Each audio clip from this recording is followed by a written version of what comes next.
अमरावती शहरात अंमली पदार्थांच्या विरोधात पोलिसांनी मोठी कारवाई केली आहे। नागपूर गेट पोलिसांनी लालखडी परिसरातून तब्बल 14.50 ग्रॅम वजनाचा एमडी ड्रग्ज हा अंमली पदार्थ जप्त केला। या प्रकरणी 2 आरोपींना अटक करण्यात आली असून पोलिसांनी त्यांच्याकडून एकूण 88,200 रुपयांचा मुद्देमाल जप्त केलाय।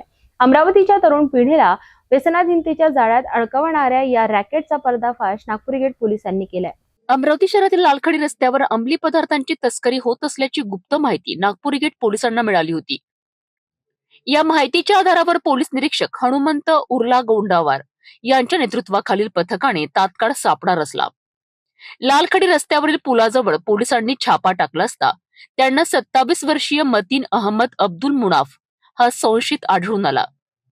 त्याची झडती घेतली असता त्याच्याजवळ 14.5 ग्रॅम वजनाचा एमडी सापडला, ज्याची किंमत 72,500 रुपये आहे। पोलिसांनी त्याला ताब्यात घेतले आणि अधिक चौकशी केली आहे।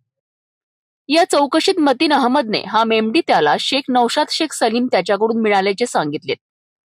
शेख नौशाद हा लालखडी येथील बिस्मिल्ला नगरचा रहिवासी आहे।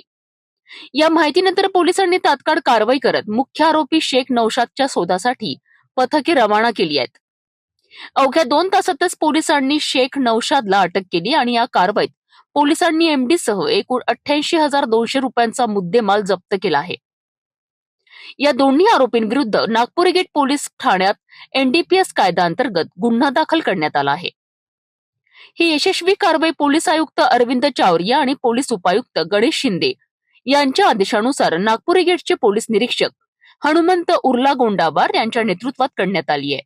या पथकात पोलीस उपनिरीक्षक पंकज गुप्ता, अहमद अली आणि पोलीस कर्मचारी संतोष यादव, दानिश शेख, राहुल रोडे, सागर पंडित, मोहन ठाकूर, संतोष सरोदे यांचा समावेश आहे। अंमली पदार्थांविरोधातील नागपूर गेट पोलिसांची ही कारवाई निश्चितच कौतुकास्पद आहे। शहरात अंमली पदार्थांचे जाळे पसरवणाऱ्या या आरोपींना कायद्याच्या चौकटीत आणून पोलिसांनी एक चांगला संदेश दिला आहे। यामुळे तरुण पिढीला व्यसनापासून दूर ठेवण्यासाठी पोलीस प्रशासन किती सतर्क आहे हे दिसून येते।